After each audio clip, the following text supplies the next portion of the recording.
It's somewhere in Scandinavia, around 3000 BCE. You're cold, you're hungry, and the sun is literally dying. Not like, oh, I feel a bit seasonal depression coming on, but dying. Oh my God. Like actual, measurable, terrifying dying. Did you get that? Every day, a little less light, a little more darkness, until you're down to about 4 hours of weak, anemic sunshine that barely cuts through the fog. And you're starting to think, maybe the gods have just given up on us. So naturally, you do what any reasonable person would do when faced with potential cosmic abandonment. You throw a rager.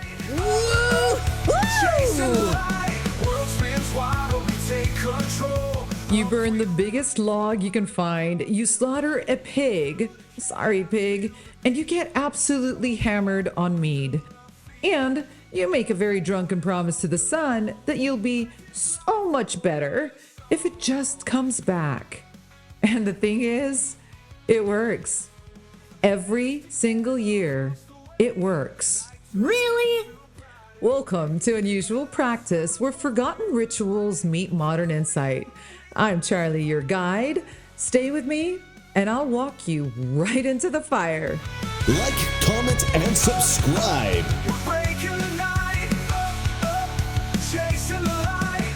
Fast forward a few thousand years, December 25th. Christians around the world are celebrating the birth of Jesus Christ. Church services, nativity scenes, your aunt's increasingly unhinged Facebook posts about the war on Christmas. Except here's the thing that's going to make this a bit awkward.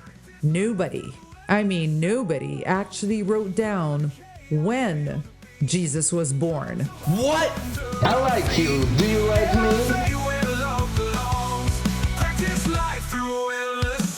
Not Matthew, not Luke, not even John. The guy who was so into symbolism, he wrote an entire book featuring dragons, trumpets, and seven-headed beasts that sound like it was designed by a committee. Nothing. Zero. Zilch. You see, the earliest document that even mentions December 25 as Jesus' birthday, 336 CE. That's 300 years after the fact. That's like someone in 2025 deciding your mom's birthday is now Cinco de Mayo because the vibes just felt right, and the whole family rolling with it like, yeah, she does look like tequila gave birth to her. Huh? Now, here's where it gets spicy. Today, if you say Happy Holidays instead of Merry Christmas, well, there's a decent chance someone's going to write a strongly worded letter about how you're part of the secularization of Christmas. Excuse my R's. How corporations and liberals are stealing Christmas and taking it all back from Christians. But, and a big but, if we're being honest about history, and I mean actually honest, the stealing started way before your situationship started borrowing your hoodie and somehow your dignity with it. Because December 25 wasn't just sitting there unclaimed, waiting for Christians to discover it like some kind of calendar real estate. People were already partying on that date, and they had been for thousands of years. Ain't no party like a Diddy party, so. Yeah, that's what's up. Now, let me make something crystal clear. This episode is not about debunking faith. It's not an attack on Christianity or a defense of paganism, and it's definitely not going to solve the Happy Holidays debate. Sorry, that's kind of above my pay grade. This is about something way more messed up and actually way more human. Whatever do you mean? What happens when a date, just a random spot on the calendar, becomes a battleground? Claimed, reclaimed, borrowed, branded, and fought over like it's territory that somebody somewhere must own. Because the story of December 25 involves desperate farmers, imperial politics, theological math that would make your high school teacher weep, and one very stubborn Roman sun god who refused to go quietly into the night. So stick around, because who owns December 25 might be the most contested copyright claim in human history. And the spoiler alert, nobody's won it yet. Unusual practice. We read the studies you pretend to quote. We question everything, especially the experts. It's the show that does the research so you don't have to, and saves you from another TED Talk while we're at it. Unusual practice, where thinking's still a thing. Okay, so before we get into the religious drama, and trust me, there's plenty of religious drama, we need to talk about why humans started caring about late December in the first place. And the answer is simpler than you think. We were scared. You see, for Stone Age people, winter wasn't just annoying cold weather season. It was legitimately terrifying. Days getting shorter, food running out, animals dying, and every single day the sun rising a little later and setting a little earlier. And now you have to understand, these people didn't have Neil deGrasse Tyson explaining orbital mechanics.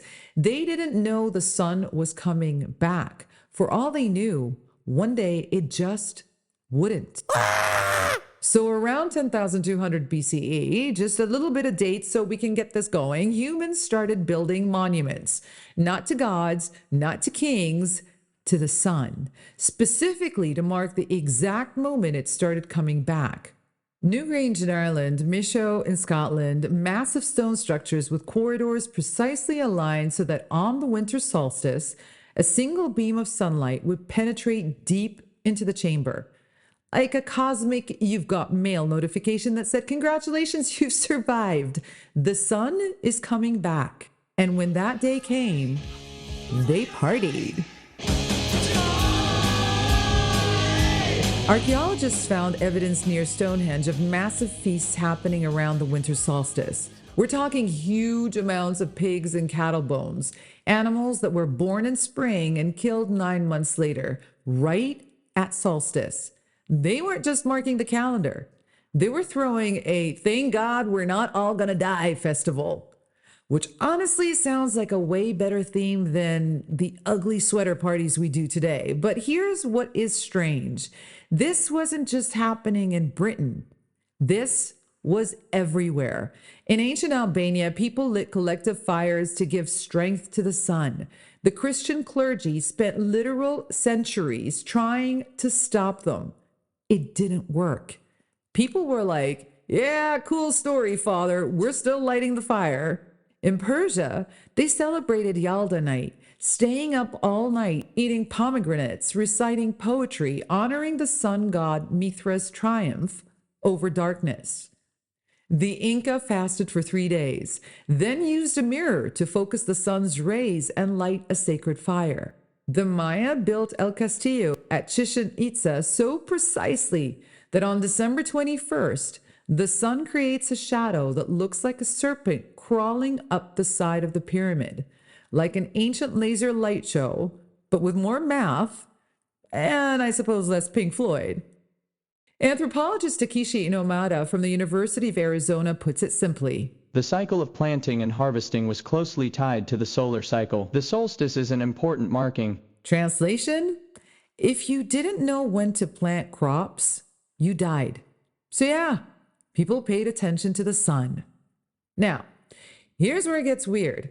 December 25th isn't actually the winter solstice. Today, the solstice happens on December 21st, or the day of the greats, which would be my birthday, December 22nd. Hint, hint, if you want to send me a card. I won't exactly hate you for it, but let's move on. So, why does everyone care about December 25th? Calendar drift. When Julius Caesar created the Julian calendar in 46 BCE, the winter solstice did fall on December 25, but the Julian calendar had a tiny little math problem. It calculated the year as 365.25 days when it's actually 365.242199 days, which basically meant every 128 years, the calendar fell behind by 1 day. So, by the time Christianity showed up, December 25th wasn't the solstice anymore. It had drifted to the 21st. But in people's minds, December 25 was still the day the sun returned. It was branded, locked in, the date you threw the party. And when the Romans decided to make it official and throw a massive empire-wide celebration for their sun god, well, they picked December 25. And when Christians, a few centuries later, needed to pick a date for Jesus' birthday, oh, well, the date was already taken. Emotional damage. So, here's the part that's going to make your Sunday school teacher quite uncomfortable. Nobody, and I mean nobody, in the early Christian church gave a single damn about Jesus' birthday. I'm sorry, what? Yep. The Gospels don't mention it. Not the date, not even the season. Matthew and Luke tell us about the birth. Manger, shepherds, Maggie, the whole pageant. But when? That's gone radio silent. And for the first 300 years of Christianity, Christmas literally was not a thing. Not celebrated, not discussed, not on anyone's liturgical calendar. Why? Because early Christians thought birthday parties were pagan. I'm serious. Origen of Alexandria, one of the most influential theologians of the 3rd century, openly mocked Romans for celebrating birthdays. He called it a pagan practice. He literally said, "Not one from all the saints is found to have celebrated a festive day or a great feast on the day of his birth." The Jewish historian Josephus backed him up. The law does not permit us to make festivals at the births of our children, and thereby a fornication of drinking to excess. Think about that. The people who actually knew Jesus, his followers, the early church, the ones writing letters and getting martyred, didn't throw birthday parties because in their world, birthdays were what other people did. Pagans, Romans, people who worshiped emperors and made up gods. The early Christians cared about one thing, the resurrection. Paul straight up said, "If Christ has not been raised, our preaching is useless, and so is your faith." Nobody cared when Jesus was born. They cared that he died and came back. Which, to be fair, is a way more impressive party trick than just having a birthday. So, how do we go from birthdays are pagan nonsense to December 25 is the most important date in Christianity? Well, there are two theories, both fascinating and both, of course, kind of messy. And depending on who you ask, one involves theological math and the other involves cultural theft. So, let's start with the nerds. It's a perfect storm. Theory 1, the spreadsheet Christians. Around the year 200 CE, some Christian scholars decided to figure out when Jesus was born using math. Not historical records, not eyewitness accounts, math. Their logic went like this. Jesus was perfect. His life was cosmically symmetrical. Therefore, he must have been conceived on the same day he died. March 25th, which early Christians believed was the date of the crucifixion and also the vernal equinox. So they did the math. Conception on March 25 plus 9 months of pregnancy equals December 25. Boom! Birthday solved. A theologian named Hippolytus of Rome around 202 AD explicitly wrote that Christ was born on December 25, not because of pagans, not because of politics, but because of theological numerology. Kind of ancient spreadsheet energy, if you will. Now, this theory is rooted in Jewish scriptural numerology, which is a fancy way of saying Christians were trying to map cosmic perfection onto a calendar, and they genuinely believed they'd figured it out. These are the same people who spent decades arguing about whether Jesus had one nature or two natures, so honestly, calculating his birthday with math checks out. But here's where it gets complicated, because while Christians were doing cosmic calculus, the Romans were doing something way more fun. They were throwing a massive party. Are you ready? For the sun. Which takes us to theory number 2, the imperial party crashers. In 274 CE, Emperor Aurelian, a guy who loved the sun so much he basically made it Rome's official god, instituted a festival called Dies Natalis Solis Invicti. Translation: Birthday of the Unconquered Sun. Date: December 25th. Aurelian built a massive temple to Sol Invictus. He held 30 chariot races. He elevated the sun god to one of the premier divinities of the empire. And the symbolism was perfect. December 25, right after the winter solstice, marking the moment when the sun starts getting stronger. Light defeating darkness, the unconquered sun being reborn. Now, Christianity at this time was still relatively small, and it was competing with very popular cults. Sun worship was huge. Mystery religions were huge. Christians were the underdogs. So the theory is, popularized by scholars in the 18th and the 19th centuries, is that Christians strategically chose December 25 to piggyback on an existing festival. You can't beat the Son of God's party, therefore, you join it, rebrand it, and slowly convert the sun worshippers by giving them a new guy to celebrate on the same day. It's cultural leverage, marketing strategy, fifth-dimensional chess. Basically, early Christians invented the concept of hijacking the algorithm. But here's the plot twist. We're not actually sure the pagans had the date first in the first place. The chronography of 354, which is the earliest document that mentions any pagan god being celebrated on December 25th, also mentions Christians celebrating Jesus' birthday on that same date. Meaning, we have evidence that Christians recognized December 25 as Christmas in the 200s AD, which might mean that December 25 Christmas predated Aurelian's Sol Invictus holiday. So, maybe Christians had the date first, and maybe the pagans copied them. Or maybe, and this is what makes historians pull their hair out, everyone was celebrating on or around December 25 for different reasons, and the records are so thin and politically biased that we'll genuinely never know who was first. Bruh. But what we do know for sure is that Christmas was first documented in Rome in 336 CE. By that point, it was official. Locked in, December 25 was Jesus' birthday. This is gonna be the coolest party ever. Whether that date came from theological math or from strategic cultural appropriation or both, we don't actually know. But here's what matters. It wasn't chosen because someone had a birth certificate. Nobody did. Not the Christians, not the pagans, not the sun worshippers. December 25 was chosen because humans needed a date, a marker, a day to say, this is when light returns.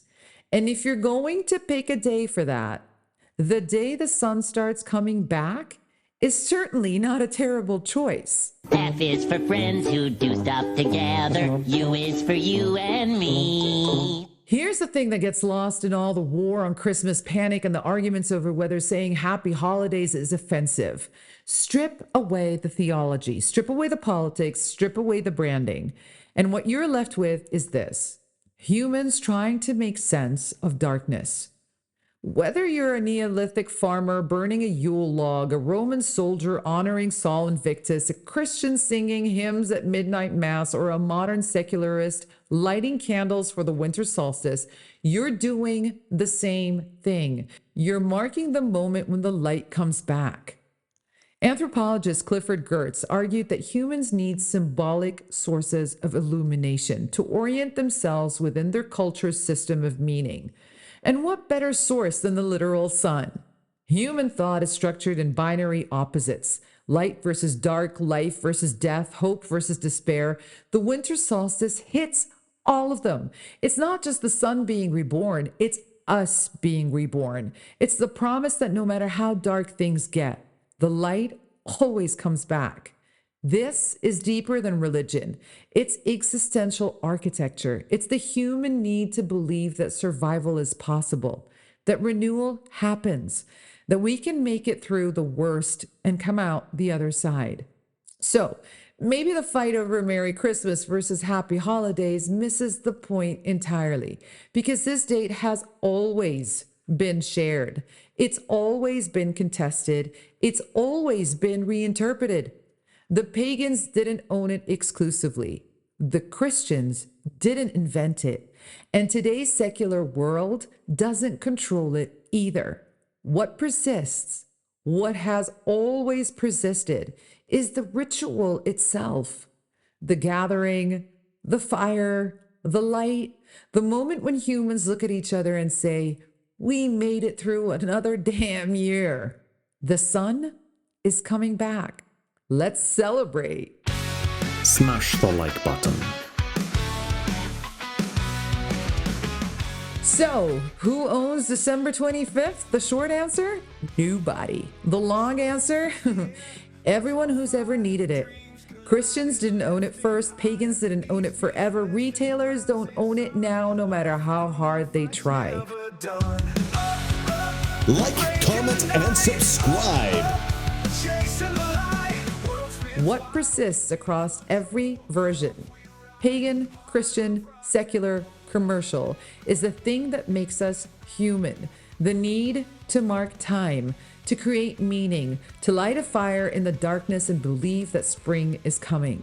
December 25th does not belong to anyone, because it belongs to everyone who's ever watched the days get shorter and wondered if the light would ever come back. Unusual practice. Rethink what you think you know.